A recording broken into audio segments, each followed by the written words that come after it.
Football खिलाड़ी शालिनी की अधूरी प्रेम कहानी। फुटबॉल की राष्ट्रीय स्तर की खिलाड़ी शालिनी उर्फ रोली को फुटबॉल खिलाड़ी रवि ठाकुर से प्यार हो गया। दोनों ही एक दूसरे को दिलो जान से चाहते थे। इसके बावजूद भी इन दोनों के बीच ऐसा क्या हुआ कि इस खिलाड़ी की प्रेम कहानी अधूरी ही रह गई। 20 फरवरी 2022 की शाम, समय यही कोई 5:30-6 बजे के आसपास का रहा होगा। जाड़े की शाम थी। वैसे भी जाड़ों में दिन छोटे और रात बड़ी होती हैं। उस समय भी शाम हो चली थी और शाम के धुंधलके ने प्रयागराज हाईकोर्ट के पास स्थित पोलो ग्राउंड और सड़क को अंधेरे में घेर रखा था। चूंकि यह सड़क वीआईपी है और लोगों का आवागमन लगा रहता है, खासकर सुबह और शाम को वॉक करने वालों का। उसी पोलो ग्राउंड में एक बहुत ही पुराना और गहरा कुआं भी है। ठंड के बावजूद उस पुराने कुएं से बदबू आ रही थी, जिसकी असहनीय दुर्गंध ने वॉक करने वालों और राहगीरों को अपने नथुनों पर रुमाल रखकर चलने पर मजबूर कर दिया था। किसी अनहोनी की आशंका के मद्देनजर कुछ लोगों ने पोलो ग्राउंड का चक्कर लगाया कि आखिर माजरा क्या है। चूंकि आर्मी एरिया में स्थित पोलो ग्राउंड बहुत बड़े दायरे में फैला हुआ है, इसलिए बदबू कहां से आ रही है, ये जानने के लिए लोग सबसे पहले कुएं के पास गए। कुआं मुख्य सड़क से सिर्फ 10 कदम की दूरी पर था। सबसे पहले कुएं के पास ही लोग भाग गए। जैसे जैसे लोग कुएं के पास बढ़ते गए, बदबू उतनी ही तेजी से उनके नथुनों में घुस रही थी। शक होने पर वहां मौजूद एक वकील साहब ने फौरन 112 नंबर व संबंधित थाना सिविल लाइंस को सूचना दी कि कुएं से लगातार असहनीय दुर्गंध उठ रही है। जरूर उसमें किसी की लाश हो सकती है। हमेशा उस कुएं से लाश ही बरामद की गई है, इसलिए उसे मौत का कुआं ही कहते थे। इस बात में या ये कहने समझने में जरा भी समय नहीं लगा कि उस कुएं में किसी का काम तमाम करके उसकी लाश फेंक दी गई है। बहरहाल, सूचना मिलते ही प्रयागराज के थाना सिविल लाइंस की पुलिस और गश्ती गाड़ी पोलो ग्राउंड के अंदर घुसे और जब कुएं के अंदर झांका तो पाया कि एक सफेद रंग का बोरा उस कुएं में लगभग सूख चुका है। कुआं फिर थोड़ा बहुत पानी उसमें अब भी हमेशा रहता है, पड़ा था। कुछ ही देर में एसएसपी अजय कुमार और सीओ संतोष सिंह भी वहां पहुंच गए। कुआं काफी गहरा था। बोरे को निकालने के लिए इंस्पेक्टर वीरेंद्र यादव ने फायर ब्रिगेड को फोन कर दिया। फायर ब्रिगेड कर्मचारियों ने कुएं के अंदर एक लंबी सीढ़ी डाली और अपने अपने मुंह ढककर उसके अंदर उतरे। जैसे तैसे बोरे को कुएं से बाहर लाया गया। उसे उठाने में जवानों को कड़ी मशक्कत करनी पड़ी, क्योंकि बोरा काफी वजनी था। बोरे में निकली लड़की की लाश। जब उस बोरे का मुंह खोला तो उसके अंदर एक युवती की लाश देखकर लोग दंग रह गए। अब जबकि बोरे को कुएं से निकाला जा चुका था तो उसमें से और भी तेजी के साथ दुर्गंध चारों तरफ फैलने लगी थी। युवती ने जीन्स टी-शर्ट और पैरों में जूते पहन रखे थे। उसकी लाश देखकर पुलिस ने अंदाजा लगाया कि उसकी हत्या कोई एक हफ्ता पहले करके उसकी लाश को ठिकाने लगाने के लिए हाथ पैर मोड़कर उसे बोरे में ठूस कर भरा गया था। उसके बाद सुतली और सूजे की मदद से बोरे को सिलकर कुएं में फेंका गया होगा। पानी में पड़े पड़े उस युवती की लाश लगभग फूल चुकी थी। चेहरा भी पहचानने में नहीं आ रहा था। सिविल लाइंस पुलिस ने वहां मौजूद लोगों से लाश की शिनाख्त करने को कहा, लेकिन वहां मौजूद कोई भी शख्स उसे पहचान पाने में असमर्थ था। लड़की कौन थी, कहां की रहने वाली थी, ये सब जानने के लिए जब महिला पुलिस ने उसके कपड़ों की तलाशी ली तो उसमें कुछ भी नहीं मिला। हाँ, मृतका की बाईं कलाई पर एक टैटू बना हुआ था और उस पर रवि नाम लिखा हुआ था। बहरहाल, लाश का पंचनामा भरने के बाद उसे पोस्टमार्टम के लिए भेज दिया गया। एसएसपी अजय कुमार ने हत्या के इस मामले को सुलझाने के लिए सीओ संतोष सिंह के नेतृत्व में एक पुलिस टीम बनाई। टीम में थाना Virendra Singh Yadav, SSI Indradutt Dwivedi, SI Wajiullah Khan, Arvind Kumar Kushwaha, constable Rahul Kumar Gola, Rahul Kumar, महिला कांस्टेबल इंदु आदि को शामिल किया। अगले दिन कुएं में मिली जवान युवती की लाश की खबर शहर के सभी अखबारों में छपी और साथ ही उसकी कलाई पर बने टैटू पर रवि नाम गुदे होने का जिक्र किया गया तो पुलिस को उसकी शिनाख्त के लिए ज्यादा भागदौड़ की जरूरत नहीं पड़ी। मृतका निकली राष्ट्रीय स्तर की फुटबॉल खिलाड़ी। प्रयागराज के ही थाना शिवकुटी के मोहल्ला शिलाखाना में रहने वाले राजेंद्र प्रसाद ने अगले दिन यानी 21 अप्रैल को जब अखबार में ये पढ़ा कि एक जवान युवती की डेड बॉडी पोलो ग्राउंड के अंदर पुराने कुएं से थाना सिविल लाइंस पुलिस ने बरामद की है, उसके हाथ पर बने टैटू पर रवि नाम लिखा हुआ है, तो वह थाने पहुंचे और इंस्पेक्टर वीरेंद्र यादव से मिले। वीरेंद्र यादव से उन्होंने डेड बॉडी देखने की इच्छा जाहिर की, तो बिना एक पल गंवाए इंस्पेक्टर ने उन्हें अपने मातहतों के साथ पोस्टमार्टम हाउस भेज दिया। लाश के चेहरे से जब कफन हटाया गया तो उसके पिता और परिजन फफक कर रोने लगे। शव की शिनाख्त हो चुकी थी। मृतका का नाम शालिनी धुरिया उर्फ रोली था। उसके पिता राजेंद्र प्रसाद, मां व भाई बहन ने उसे पहचान लिया। सकती थी। पूछताछ के दौरान शालिनी के पिता राजेंद्र प्रसाद ने बताया कि रवि उनकी बेटी का दोस्त है, उसका आपके घर भी आना जाना था। इंस्पेक्टर वीरेंद्र यादव ने पूछा। उन्होंने बताया कि शालिनी बहुत होनहार थी, वह राष्ट्रीय स्तर की फुटबॉल प्लेयर थी। परिवार की माली हालत को देखते हुए 2021 में दूसरे लॉकडाउन के खत्म होने के बाद वह नवंबर महीने में गुड़गांव चली गई थी और एक प्राइवेट कंपनी में जॉब करने लगी थी। शालिनी ने एलडीसी कॉलेज से मार्केटिंग का कोर्स किया हुआ था। एक अच्छी फुटबॉल खिलाड़ी होने के साथ साथ उसे मार्केटिंग का भी अच्छा अनुभव था, इसलिए उसकी नौकरी लगने में कोई परेशानी नहीं हुई। दिल्ली में शालिनी किराए का कमरा लेकर रहती थी।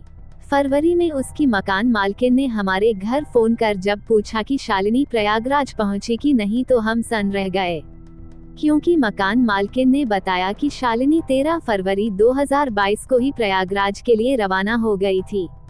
कि हुए था। शालिनी का मोबाइल भी स्विच ऑफ था, जिससे हमारी परेशानी और भी बढ़ गई थी। पूरा परिवार उसकी चिंता कर रहा था और जब वो हमें मिली भी तो लाश के रूप में। इतना कहकर राजेंद्र प्रसाद रोने लगे। राजेंद्र प्रसाद से रवि के खिलाफ तहरीर लेकर पुलिस ने जांच पड़ताल शुरू कर दी। आगे की कार्रवाई के लिए सिविल लाइंस थाना पुलिस को कहीं जाने की जरूरत नहीं पड़ी, क्योंकि शालिनी का प्रेमी, जो कि रेलवे स्टाफ क्वार्टर की लोको कॉलोनी में अपने बड़े भाई के साथ रहता था, उस समय वह थाने में ही मौजूद था। शालिनी के परिवार के साथ उसकी खोजबीन का नाटक वह शुरू से ही कर रहा था। रवि ठाकुर को फौरन पुलिस ने अपनी कस्टडी में ले लिया और पूछताछ शुरू कर दी। शुरुआत में उसने पुलिस को काफी बहकाने और भटकाने की कोशिश की, लेकिन जब पुलिस ने सख्ती की तो उसने शालिनी धुरिया की हत्या करके लाश को बोरे में भरकर कुएं में फेंकने से लेकर सभी जुर्म स्वीकार कर लिए। वैलेंटाइंस डे पर मिलने इतनी दूर से आई शालिनी की हत्या की जो कहानी सामने उभर कर आई, वह इस प्रकार निकली। शालिनी धुरिया उर्फ रोली और उसका प्रेमी रवि ठाकुर दोनों ही फुटबॉल के अच्छे खिलाड़ी थे। शालिनी के कोच अनिल सोनकर ने मनोहर कहानियां को बताया कि शालिनी जब महज 6-7 साल की थी, तभी से उसका रुझान फुटबॉल की तरफ था। सदर बाजार फुटबॉल ग्राउंड में वह फुटबॉल की प्रैक्टिस करती थी। शालिनी एक अच्छी फुटबॉल खिलाड़ी थी। गजब का स्टेमिना था उसके अंदर। बहुत ही प्रतिभाशाली खिलाड़ी थी वह। तपती दोपहर में भी वह बड़ी ही मेहनत, लगन और ईमानदारी के साथ इतने बड़े फुटबॉल मैदान में अकेले दम पर बाउंड्री पर छूने का छिड़काव करती थी। अपनी मेहनत और लगन से शालिनी धुरिया ने महिला फुटबॉल खिलाड़ी के रूप में बेहतरीन खिलाड़ी की छवि बना ली थी। अपनी बेहतरीन परफॉर्मेंस के चलते स्टेट व नेशनल लेवल पर शालिनी ने सिर्फ उत्तर प्रदेश के जिलों में, बल्कि गोवा, दिल्ली, हरियाणा, पंजाब समेत विभिन्न राज्यों व जिलों में प्रयागराज जिले का तो नाम रोशन किया ही, साथ ही सदर बाजार फुटबॉल अकेडमी का भी परचम फहराया था।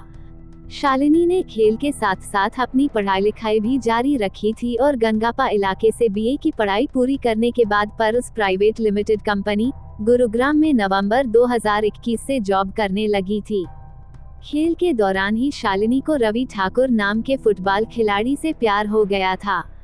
रवि मूल रूप से बिहार के जिला जहानाबाद के गांव मकदूमपुर का रहने वाला था। उसके पिता दिनेश सिंह रेलवे में नौकरी करते थे। उनकी पोस्टिंग प्रयागराज में ही थी, इसलिए सिविल लाइंस की रेलवे कॉलोनी में उन्हें क्वार्टर मिला हुआ था। उन्होंने करीब 5-6 साल पहले वीआरएस ले लिया और अपनी जगह अपने बड़े बेटे दिनेश ठाकुर को नौकरी पर लगवा दिया था। Ravi Allahabad sporting football academy का होनहार खिलाड़ी था। वह स्कूल नेशनल से अंडर 17 के तहत सीनियर स्टेट चैंपियनशिप खिलाड़ी भी रहा है। खेल के साथ वह इलाहाबाद यूनिवर्सिटी से बीए सेकेंड ईयर की पढ़ाई भी कर रहा था। शालिनी और रवि की प्रेम कहानी की शुरुआत लगभग 7-8 साल पहले खेल के दौरान मैदान में हुई थी। दोनों ही फुटबॉल के अच्छे खिलाड़ी थे, इसलिए प्रेम परवान चढ़ने में समय नहीं लगा। दोनों के पास एक दूसरे से मिलने का भरपूर समय था। खेल के बहाने रोज मुलाकात स्वाभाविक थी। इनकी प्रेम कहानी के बारे में दोनों के ही परिजन भली भांति परिचित थे।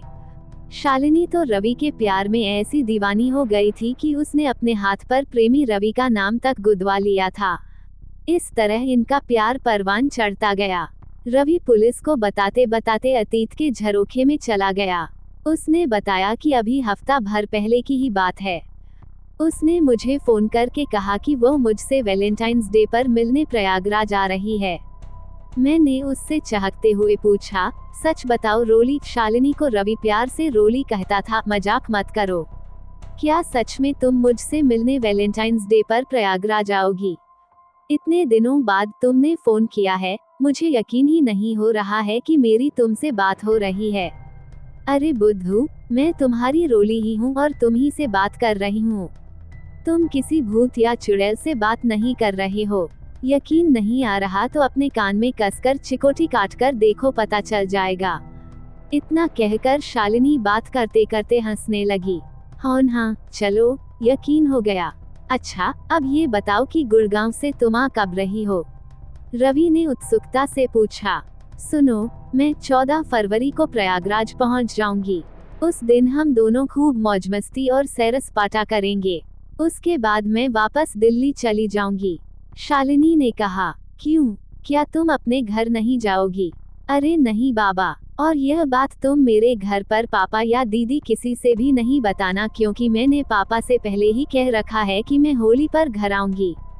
मुझे इधर छुट्टी नहीं मिल रही है, समझे? शालिनी ने बताया। हाँ, समझा। ठीक है, मुझे तुम्हारे आने का बेसब्री से इंतजार है, रवि बोला। इसके बाद हम दोनों के बीच काफी देर तक बातें होती रहीं। अंततः वह घड़ी भी आ गई जब 14 फरवरी की शाम शालिनी प्रयागराज जंक्शन के प्लेटफॉर्म पर उतरी।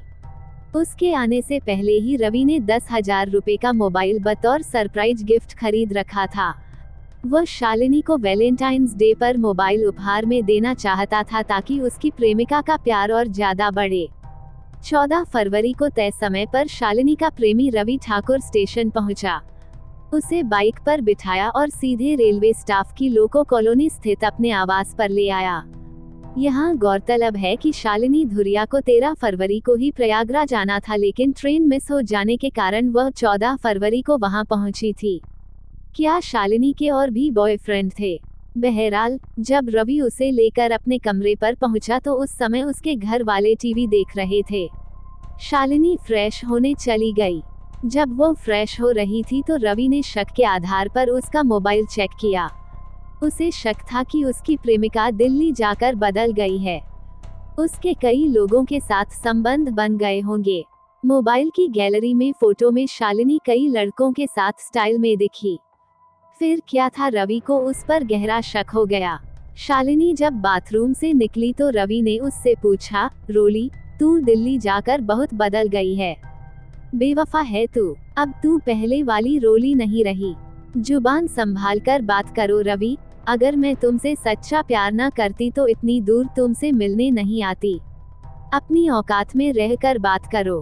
क्या सबूत है तुम्हारे पास जो मुझ पर इतना बड़ा इल्जाम लगा रहे हो? अरे छिनाल, शर्म कर जरा। सबूत है तेरा ये मोबाइल, इसमें तेरे यारों के साथ खिंचवाई गई फोटो। रवि गुस्से में बोला। क्या कहा छिनाल? तेरी हिम्मत कैसे हुई ये कहने की? एक बार नहीं 100 बार कहूंगा मादर कहीं कहीं। रवि ने उसे गाली दी। अब शालिनी से सहा नहीं गया। उसने एक जोरदार थप्पड़ रवि के गाल पर जड़ दिया।